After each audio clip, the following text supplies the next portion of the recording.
بسم اللہ الرحمن الرحیم۔ پاکستان اور دنیا بھر میں اردو سمجھنے اور بولنے والوں کو آغا شیخ سرور کا سلام۔ پاکستان بھر میں اس وقت طلبہ تحریک کا آغاز ہونے جا رہا ہے۔ عمران خان کے بیٹے قاسم خان نے اس وقت کیا پیغام دے دیا اور اس پیغام کے بعد ایک تباہی برپا ہو گئی ہے۔ کیا تفصیلات ہیں، قاسم خان کیا کرنے کے لیے جا رہے ہیں، کیسا محاذ چھڑ چکا ہے جس کو اب بند کرنا ناممکن نظر آ رہا ہے۔ نریندر مودی نے سرنڈر کر دیا ہندوستان کے اندر، اور کیا تفصیلات ہیں، تمام تر چیزیں ون بائی ون آپ کے سامنے رکھیں گے۔ 26 نومبر کے کیسز میں اب ایک نیا موڑ آ چکا ہے۔ پاکستان تحریک انصاف کی قیادت نے اپنے شہداء کا سودا کر دیا ہے۔ تفصیلات کیا ہیں، تمام تر چیزیں آپ کے سامنے رکھیں گے۔ ایک مرتبہ پھر سے پاکستان بھر میں پیٹرول بم گرا دیا گیا ہے، اور یہ تجربہ کار اس وقت کر کیا رہے ہیں، ایک ایک چیز آپ کے سامنے رکھیں گے۔ مریم نواز کا صاف ستھرا پاکستان، ستھرا پنجاب کس طرح سے ایک بارش آنے کے بعد بڑھ گیا ہے، تمام تر چیزیں آپ کے سامنے رکھیں گے۔ لیکن سب سے پہلے آپ کو لے کے چلتے ہیں پاکستان کی عدالتوں میں، جہاں پر 26 نومبر کے کیسز لگے۔ اب جج افضل منجوکا کے پاس یہ کیسز لگائے گئے تھے، اور اس میں جو فریقین تھے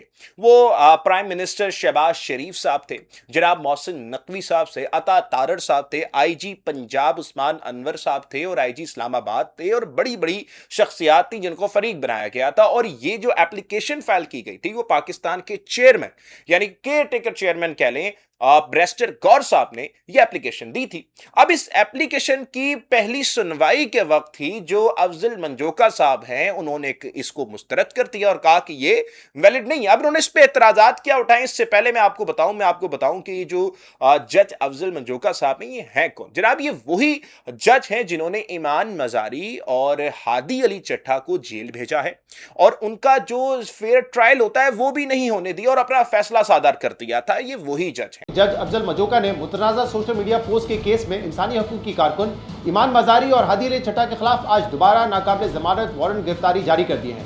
جج افضل منجوکا نے نہ صرف آج ایک بار پھر ایمان مزاری اور ہادی علی چٹھا کے وارنٹ جاری کیے ہیں، بلکہ ملزمان کو جرا کا حق دینے سے بھی انکار کر دیا ہے۔ اب یہ جج صاحب اس پہ اعتراض کرتے ہوئے کہتے ہیں کہ جی بریسٹر گور صاحب نے جب یہ اپلیکیشن دی تھی، اس کے بعد نہ انہوں نے اپنا بیان ریکارڈ کروایا، نہ ہی تو جو انہوں نے گواہان کا بتایا تھا ان گواہان کو پیش کیا، اور نہ ہی کوئی ایسی ایویڈنس رکھا جس پہ ہم اس کیس کو آگے لے کے جا سکتے ہیں۔ اب اس میں سب سے بڑا قصور جو ہے وہ بریسٹر گور صاحب کا ہے۔ دیکھیں 26 نومبر کو تقریباً 14 شہداء جو تھے ان کو مارا گیا تھا، شہید ہوئے تھے پاکستان تحریک انصاف کے۔ آپ کو چاہیے تھا کہ سب سے پہلے اس کیس پہ فوکس کرتے۔ اب آپ نے کیا کیا، عوام کی تنقید سے بچنے کے لیے آپ نے اپلیکیشن فائل کر دی، لیکن جب جج نے آپ کو کہا کہ جی آج آپ یہاں آ کے بیانات دیں، اپنے بیانات ریکارڈ کروائیں، تو آپ سرے سے ہی بھاگ گئے۔ جہاں پر 26 نومبر جب ہوا تو یہ کتنا بڑا ظلم ہوا تھا پاکستانیوں کے ساتھ۔ وہ پاکستانی جو حق مانگنے کے لیے، انصاف مانگنے کے لیے ٹی چوک میں آئے تھے، ان پہ 79 لوگوں پر گولیاں چلائی گئی تھی۔ دیکھیں 26 نومبر کو ہم بھی وہاں پر آپ کو رپورٹ کر رہے تھے، ہم نے بتایا تھا آپ کو کہ فلاں کو کیا لگی گولی، کیسے ہوا ان کے ساتھ۔ تو میں آپ کو بتا دوں کہ جب یہ معاملات ہوئے تھے اس وقت محترم ناظرین کرام، پاکستان تحریک انصاف کی جو سینئر قیادت تھی اس نے یہ کہا تھا کہ آپ ریڈ زون کی طرف نہیں جائیں گے، ٹی چوک سے دور بیٹھیں گے آپ۔ اب محترم ذرا مجھے ایک بات بتائیے کہ یہ جب عوام ریڈ زون کے اندر داخل ہی نہیں ہوئی تھی تو آپ نے ان پہ گولیاں کیوں چلائی؟ ہم ایک سوالیہ نشان لیتے ہیں کہ عوام نکلتی نہیں ہے، عوام نے اپنی جانیں تک نچھاور کر دیں۔ 14 لوگوں کو مارا گیا تھا 26 نومبر کے دن، لاشیں پڑی رہی تھیں ان کی، کئی تو ایسی لاشیں تھیں جو آج تک ان کے خاندان کو نہیں ملی ہیں۔ جن کو ملی ہیں ان کو بولا گیا ہے کہ جناب آپ پہلے ایک خالی کاغذ پہ لکھ کر دیں کہ آپ کوئی کاروائی وغیرہ نہیں کریں گے۔ تو یہ تو حالات بنائے گئے تھے۔ 26 نومبر ایک میسج کرتا ہے، اور اس کے اوپر پاکستان تحریک انصاف کی اتنی بڑی نیگلیجنسی، شرم آنی چاہیے ان لوگوں کو کہ ان کے شہداء جو پاکستان تحریک انصاف کے شہداء تھے وہ انہوں نے کتنی بڑی قربانی دی، اور یہ صرف عدالت میں جا کے اپنا بیان تک ریکارڈ نہیں کروا سکتے۔ حد ہے ویسے تو یہ اس وقت محترم ناظرین کرام حالات ہیں جو اس وقت جج صاحب تھے، اور ہم جانتے ہیں کہ اس وقت عدالتوں میں کیا چل رہا ہے، عدالتیں کن کی بات مانتی ہیں۔ ہمارے پاس ثبوت ہیں، اس پوری جو رجیم میں چلا ہوا نظام ہے نا، اس پہ صرف ایک ہی لیٹر بھاری جس میں ججز نے کہا تھا کہ ہمارے فیصلوں پہ کون انٹرفیئر کر رہا ہے۔ تو یہ تمام چیزیں چلتی ہیں، لیکن اس پہ آپ کا کیا رد عمل رہا؟ دیکھیں ہندوستان میں احتجاج ہوا، ہندوستان میں جنزی نکلی، لیکن ان کی سب سے بڑی طاقت جانتے کون تھی؟ ان کی سب سے بڑی طاقت ان کی پارلیمان کی اپوزیشن تھی۔ راہل گاندھی وہاں پر آ کے بیٹھتا ہے, اس کو پولیس اٹھاتی ہے, لیکن وہ بیٹھا رہتا ہے وہاں پر. پھر اس کے بعد جتنے بھی بگ سیلیبریٹیز تھے وہ ان بچوں کے حق میں جو ہے نا بیٹھتے ہیں وہاں پر. جب یہاں پر 26 نومبر کا میسیکر ہو رہا تھا تو کتنے لوگوں نے بیانات دیے تھے, بچے وہاں پر بیٹھے ہیں, وراٹ کوہلی, سلمان خان, انہوں نے بیان دے دیا کہ جناب بچوں کے ساتھ زیادتی ہو رہی ہے, بچوں کے ساتھ ظلم ہو رہا ہے, زیادتی کی جا رہی ہے. 26 نومبر جب ہوا تو آپ میں سے کسی نے پاکستان کرکٹ ٹیم کے کوئی بیانات سنے, یا پھر آپ نے کسی ایکٹر کا بیان سنا کہ جی بہت زیادتی ہو رہی ہے, ظلم ہو رہا ہے؟ اب یہاں پہ اعتراض کیا کہ جی بچے وہاں پر جو ہیں وہ ایجوکیشن کے لیے نکلے ہیں, یہاں پر آپ پولیٹیکل رائٹس لینے کے لیے نکلے تھے, آپ یہاں پر ایک سے آدمی کو رہا کروانے کے لیے نکلے تھے. تو اس آدمی کو جو رہا کروانے کے نکلے تھے, اس آدمی کے مطالبات کیا ہیں؟ پاکستان میں رول آف لا کی بحالی, پاکستان میں آئین القانون کا نفاذ ہونا, پاکستان میں غریب عوام کو اس کا حق ملنا, پاکستان میں بیجا ٹیکسز کا خاتمہ ہونا. یہ اسی آدمی کا بیانیہ تھا نا. مطلب کہ 26 نومبر میں جب نکل رہے تھے تو اس وقت آخری پیغام عمران خان کا کیا تھا, یہ میں آپ کو یاد دلوانا چاہتا ہوں. اس نے اپنی قوم کو بتایا تھا کہ اب وقت آ چکا ہے کہ آپ اپنے لیے نکلیں. اس نے پورے پیغام میں ایک مرتبہ بھی نہیں کہا کہ جی میرے لیے نکلیں آپ. اس نے کہا کہ بھئی اپنے لیے نکلو, آپ نیریٹو لے کے نکلو کہ جی آپ نے اپنے حق کے لیے انصاف لینا ہے. اب عمران خان کیا کہہ رہا ہے, آپ سنیے گا عمران خان کی باتیں, جو انہوں نے لاسٹ ٹویٹ کی, جو پیغام آیا کہ یا تو آزادی ہے یا موت ہے, اس سے دو راستوں کے علاوہ کوئی تیسرا راستہ نہیں ہے. 2 دسمبر کو آخری ملاقات ہوئی, عمران خان نے اپنے لیے کیا مانگا کہ بھائی مجھے آپ کچھ بھی نہ دو. اس وقت عمران خان صاحب کی آنکھ کا یہ معاملہ نہیں ہوا تھا, اور 2 دسمبر کو عمران خان نے اپنے لیے کچھ بھی نہیں مانگا, صرف یہ بولا کہ اپنے لیے آزادی لے لو, اپنے لیے نکلو. اب اس میں کیا چیزیں دیکھیں, ہمارے پاکستان میں اس وقت اسٹوڈنٹس کے مسائل کیا ہیں. ایک تو پرائیویٹ سیکٹرز نے, جو ٹیوشنز ہیں, اکیڈمیز ہیں, انہوں نے اتنی مہنگی تعلیم کر دی ہے کہ ایک عام آدمی کے افورڈیبل ہی نہیں ہے وہ تعلیم. پھر اس کے بعد جو ٹیسٹ سیشنز ہوتے ہیں 10ویں کے کلاس کے بچے کے, اتنے مہنگے مہنگے ٹیسٹ سیشن ہوتے ہیں, 50-60 ہزار روپے کے ٹیسٹ سیشن انہوں نے اکیڈمی والوں نے رکھ لیے ہیں. اور پھر اس کے بعد یہ پورا مافیا ہے, اگر آپ نہیں کرتے تو آپ کو پریشرائز کیا جائے گا کہ یار آپ کام نہیں کر سکتے, یہ نہیں کر سکتے. ایم کیٹ کا میں نے آپ کے سامنے رکھا کہ تقریباً جو ایک سنگل ٹیکس ہے اس کا جو ہے تقریباً 9,000 روپے فیس ہے, اور وہیں پر جو اگر آپ تھوڑے سے لیٹ ہو جائیں تو وہاں پر آپ کو 19,000 روپے دینے پڑیں گے. اور پرائیویٹ سیکٹر 80-90 لاکھ روپے تک کما رہے ہیں اس پورے مافیا سے. جب یہ بچے اس مافیا سے لڑ کے, فائٹ کر کے, فیملی کا دباؤ جھیل کے کچھ نہ کچھ کر لیتے ہیں, اس کے بعد ان کے ساتھ کیا ہوتا ہے محترم, جب یہ اپنی ڈگریاں ہاتھ میں لے کے پاکستان میں گھومتے ہیں نا, جگہ جگہ چکر لگاتے ہیں, تو یقین جانیے ان کو جاب ہی نہیں ملتی. 2025 کی اگر میں آپ کے سامنے رپورٹ رکھوں نا, تو تقریباً 3,795 جو ڈاکٹرز تھے وہ محترم ناظرین کرام اس ملک سے جا چکے ہیں. پھر اس کے بعد 5,946 انجینئر اس ملک سے جا چکے ہیں. اب ان دونوں کی تعداد آپ دیکھ لیں کہ کتنی بڑی تعداد ہے. تو بچے یہاں پر کیوں رہنا نہیں چاہتے, کیوں اس ملک سے باہر جانا چاہتے, کیونکہ یہاں پر جابس ہی نہیں ہے. اور پھر آخر ہماری جو میڈم تھی منسٹر صاحبہ ہیں, وہ کہتی ہیں کہ سب سے بڑی امپورٹ پتہ ہے کیا ہے, ہم اپنے بگ برین جو ہے نا وہ باہر بھیجتے ہیں. مطلب کہ بھئی ان کی عقلوں پہ ماتم کرنے کا دل چاہتا ہے. کبھی یہ کہتی ہیں شعور ضروری نہیں ہے, سڑکیں ضروری ہیں. تو یہ ان کی عقل ہے, ان کی نالج ہے. میں نا آپ کو ذرا سمپل سا کمپیریزن بتاتا ہوں. ہندوستان میں اس وقت دھرمیندر پردھان سے استعفیٰ مانگا جا رہا ہے کیونکہ وہاں پر نیٹ کا ایگزام لیک ہوا, 20 لاکھ بچوں کا گھر متاثر ہوا, تقریباً 14 سے 15 بچوں نے خودکشی کر لی. یہاں پر مانگا جا رہا ہے اس سے استعفیٰ. یہ وہ بنیادی چیز ہے جس پہ آج ساری کی ساری کاکروچ جنتا پارٹی احتجاج کر رہی ہے. پورا ہندوستان ایک جگہ پہ اکٹھا ہو چکا ہے. دیکھیں نریندر مودی کو پہلی مرتبہ شکست ہوئی ہے ان یوتھ سے, اور وہ آ کے ویڈیو پیغام دیتا ہے اور کہتا ہے کہ جی میں آپ سب سے معذرت کرتا ہوں. وہیں پر جو پاکستان میں جو ہمارے پنجاب کے ایجوکیشن منسٹر ہیں, وہ کیا کیا کارنامے کرتے ہیں جناب. یہ وہ شخص ہے جس کو ہمارے قومی جانور کا نہیں پتا, قومی پھول کا نہیں پتا, اور یہ وہ شخص ہے جو ٹک ٹاکس بناتا ہے, چست جینز پہن کے ویپ پیتا ہے, اس کلچر کو پروموٹ کرتا ہے ویپ پی کے, جو کلچر اس وقت بین ہے. لیکن محترم اس پہ سوال نہیں اٹھائیں گے, اس وقت بات نہیں کری جائے گی. آپ کو آپ کے ایجوکیشن سسٹم پر بات کرنی پڑے گی. لیکن محترم ناظرین کرام, جب میں ایجوکیشن سسٹم پہ بات کرتا ہوں تو مجھے یاد آتا ہے کہ ہماری تو سیکیورٹی کے معاملات ہی صحیح نہیں ہیں. جب ہم بات کرتے ہیں نا کہ کاکروچ جنتا پارٹی پاکستان میں بننی چاہیے, تو آپ کو میں یاد دلوا دوں کہ ایک پارٹی ایسی ہے, اس پارٹی کا نام ہے عوامی ایکشن کمیٹی, جو کہ اس وقت کشمیر میں اپنے بیسک نیڈز کے لیے لڑ رہی ہے. پھر آپ نے اگر کاکروچ جنتا پارٹی کو دیکھنا ہے تو اس سے پہلے بلوچستان میں جو اس وقت آفیسرز کی فیملیز بیٹھی ہیں اپنی سیکیورٹی کے لیے, ان کو دیکھی. کراچی کے اندر ایک احتجاج ہوتا ہے جس میں جو فیملیز ہوتی ہیں